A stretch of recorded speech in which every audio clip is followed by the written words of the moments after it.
Tere austatud kuulajad! Eesti näitleja ning publitsist Malle Pärn on öelnud järgmise mõtte. Laev ei saa sõitu kuhu iganes, sest meres on madalikud ja karid ja jää. Laeva juhtimiseks tuleb tunda navigatsioonireegleid, kaarti ja kompassi. Nõnda sama on ka inimestega. Ka nemad peavad arvestama madalike ja karidega ning hoiduma jäämägede eest. Kui kapten laeva karile juhib, hukkub ta ka ise. Elu on nagu meri, inimene nagu laev sellel. Enamik meist on ennast leidnud kaduvad keset küsimust, et mis see inimese osa siin laias ilmas siis ikkagi on ning kuidas mina enese läbi seda muuta saaksin. Nagu ütleb William Shakespeare'i kuulus fraas olla või mitte olla, selles on küsimus. Oma kõnes proovin teid mõtlema panna selle üle, kes te tunnete end päriselt tahtvat olevat ning miks tihtipeale oma osa leidmine sel laias maailmas on keeruline nii enese kui ka teiste heaks. Kõik inimesed täidavad siin maailmas mingit rolli. Olgu selleks ema isa, õde vend, sõber, klassikaaslane, kaasa, endine kaasa, ühiskonnategelane, erak või keegi hoopis muu. Kõigil neil on igapäevased toimetused ja tegemised, kohustused, mida täita. Ema-isa kantseldavad lapsi, õde kiusab venda, kaasa kutsub jalutuskäigule, samal ajal kui ekskaasa saadab pilkavaid sõnumeid. Kuid mis on meie kohustus enese ees? Või peaksime küsima, et mis on meie kohustus teiste inimeste ja terve maailma ees. Elamine on tänapäeva maailmas haruldane nähtus. Paljud meist lihtsalt eksisteerivad. Inimesed, kes lihtsalt eksisteerivad, ei hinda tihtipeale asju, mis neid õnnelikuks teevad ning mis neile naeretuse näole toob. Loeb vaid see, mida teised nõuavad, mida ütlevad normid ning takerdutakse liialt hetkedesse, kus raskused võtavad võimu meie laeva juhtimise üle ning karidest mööda triivimine tundub lootusetu. Kuid kuidas ma saan öelda jah maailmale, mis ütleb mulle ei? Jah. Nii väga kui tore ei tunduks meile mõte olla sõltumatu kõigest meie ümber, ei saa inimene olla kogu aeg iseenda peremees. Me sõltume ühiskonnast ja sellest, mida peetakse normaalseks ja ka ebanormaalseks.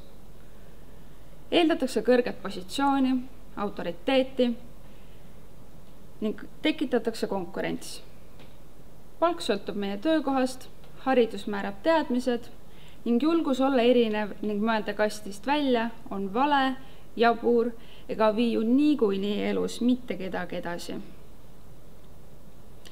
Kuid elada ja õiglaselt hinnata oskavad just need inimesed, kes on valmis jõudma oma kõrgema potentsiaalini ka juhtudel ja ka puhkudel, kus see nõuab õiglast suhtumist enese suhtes ja külma nervi teiste üle. Ka raamatu Väike prints autor Antoine de Saint-Exupéry on öelnud, et elu lööb korra, kuid kord ei loo elu. Eristumine nõuab julgust. Keegi meist ei soovi sattuda negatiivsete kommentaaride ning halva mõju valgusesse. Aga samas ei tunne keegi meist end iseendana, kui näitame end välja kellegina, keda me ei ole. Mina usun, et iga inimese mõte ja osa siin laias ilmas on luua parim visioon iseendast ja viia see täide ka puhkudel, kus on raske ja kus meie teel on võimalikud takistused. Tuleb mööndakastist välja. Usun ka seda, et teisi aidates, näidates välja hoolivust, armastades ja mis kõige põhilisem, jäädes inimlikuks. Suudame julgustada ka teisi olla see versioon iseendast, keda nad päriselt olla soovivad. Sinu koht siin maailmas ei ole olla vaid kellegi õde, klassikaaslane või alluv, vaid sinu koht siin maailmas on õigustatud olla just nimelt sina ise. See, kuidas sa suhtud ühiskonda, inimestesse enda ümber, muredesse, röömudesse ning millisena või kellena näed sa ennast iga hommik peeglisse vaadates.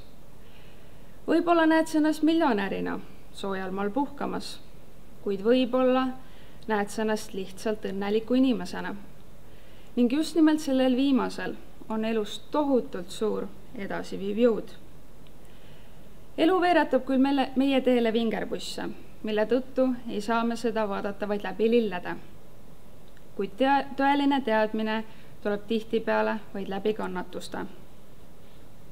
Elu kasvatab meid, pannes meid tundma kurbust, valu ja halli meelt. Kuid tänu sellele suudame analüüsida, parandada iseenda suhtumist ning muuta oma väärtushinnanguid. Võidavad elus need inimesed, kes on täna parem versioon iseendast, kui nad olid eile.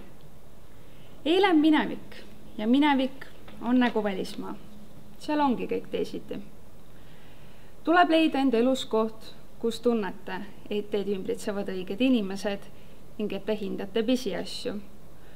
Olgu selleks ema soe kallistus või ka isa karm sõna, kuid eelkõige te suudate selle abil inimesena kasvada. Inimene peab olema õnnelik ja tundma ennast õnnelikuna ning raskedel hetkedel jagama seda ka teistega. Jagatud mure on pool muret, jagatud rõõm on topeltrõõm. Õnnelik inimene suudab väärtustada iseendaks olemise ilu ja selle olulisust. Nii et küsimusele, olla või mitte olla, vastaksin ma saksa kirjaniku Eckhart Tolle tsitaadiga. Olemine peab olema tuntav, see ei saa olla mõeldav. Mis on see inimese osa siin laias ilmas? Olla sina ise, olla õnnelik ning tegeleda asjadega, mis teile naeratuse näole toovad. Surve ühiskonnalt, arvamused, teadmatus ja oskamatus hingavad meile paratamatult kuklasse. Kuid selleks, et laeva juhtida, tuli tunda navigatsioonireegleid, kaarti ja kompassi. Selleks, et juhtida iseennast ja leida see õige koht ja enda osa siin laias ilmas, peame tundma õppima ei kedagi muud kui iseennast.